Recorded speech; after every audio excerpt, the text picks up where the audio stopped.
Hi everyone, welcome back to my YouTube channel. This is the day 21 of our MS Excel journey and we are learning the MS Excel from the very basics. In this video, we'll see how can we use the average function present in the MS Excel to get the average, and also we'll use another formula, that is average if. It is similar to our COUNTIF and SUMIF formula, where in the COUNTIF we derived at the number of counts and in the SUMIF we derived at the total number of sum, and in the average if we are deriving at the average by giving a criteria to the MS Excel through the if function present in it. Now we'll go to the Excel and see what can we learn today. Make sure to watch the video till the end so that you never miss any learnings in the MS Excel video which I am putting in front of you. Also, a kind request to subscribe and hit the bell icon.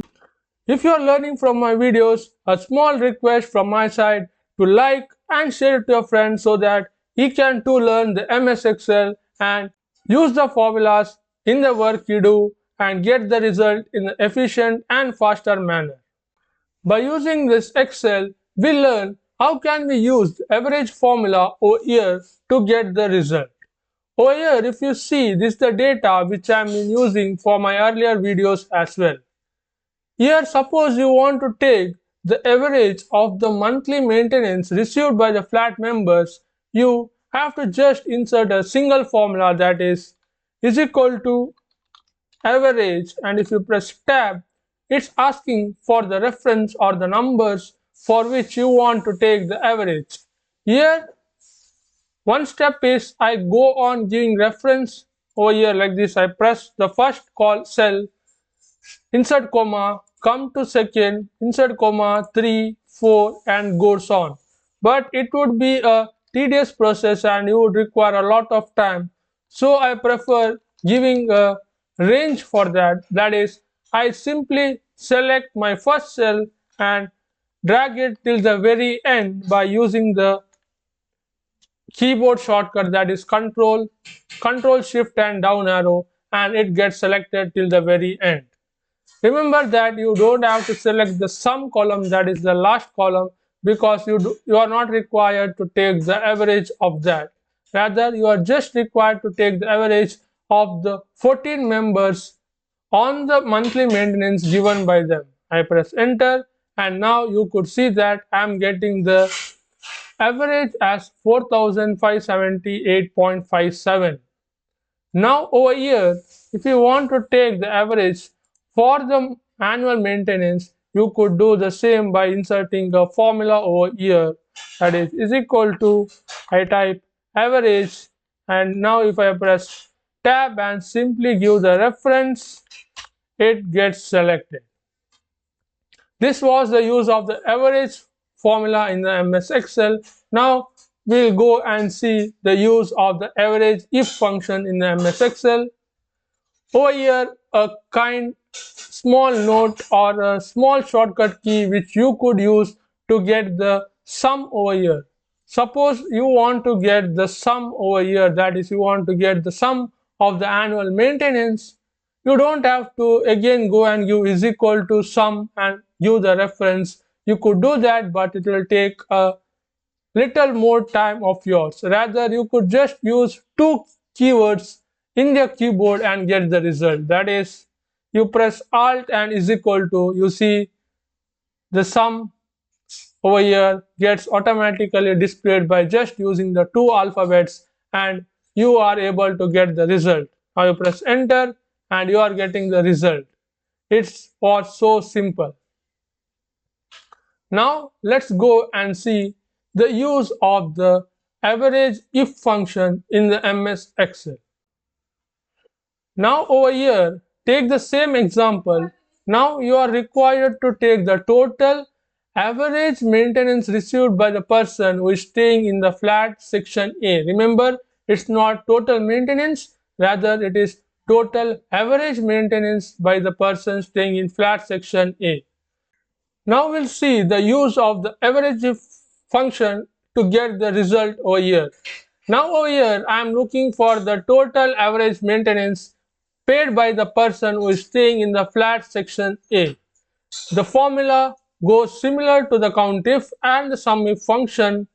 I type is equal to average if and give tab. Now the formula gets activated. Now I am supposed to give the range. It was the same as if we used the SUMIF formula. Here the range would be my flat section column. Remember, I have to give the autofill for the below mentioned cell as well, so I put the absolute reference over here itself. I press F4 and the absolute reference gets enabled. I now press comma and it asks for the criteria. Now over here, the criteria is A. The A is written in my E column by the formula which we used in the prior video, that was by using the right formula. We could use that and give the reference to that. Press a comma, again it's asking for the average range, and now I have to give the reference for the field where the amount is present.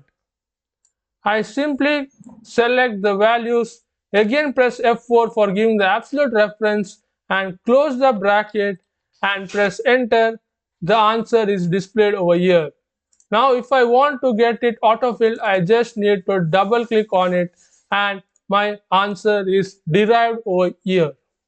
Now assume that you come over here and simply delete these values written over here, and the values at the F column also get disabled because there you have given the reference to a E cell, and when you change or delete the values in the E cell, your results also get changed over here. Rather over here, than giving the reference to the E cell, you could just come over here where your criteria was supposed to be written. Now instead of giving a reference to here, you could use the formula itself over here to get the result. I type right, press tab, and now it's asked for the text. It's in my B column. I select it, insert a comma, and from the right I require only one character, so I put 1, close the bracket again, and now if I press enter, you see that I am getting the result over here. Now I could just come over here, select it and drag it till the very end, and now the formula gets auto-filled for the further cells as well. The use of this type of formula is that if you delete any reference over there, it does not get deleted because here you have not given a reference for any arguments, rather you have used the formula itself for getting the result. This was the use of the combination of one or more functions. Here we have seen the combination of the average if function with the right function to get the result. I know you are interested to learn furthermore formulas and functions in the MS Excel to simplify your work and do your work in a faster and efficient manner. You don't have to do anything, just subscribe and hit the bell icon at the below so that whenever I come out with a new video, you get notified and you will see those videos and learn and implement those in your Excel and in your work. I'll see you all in the next video. Till then, keep learning and have a good day.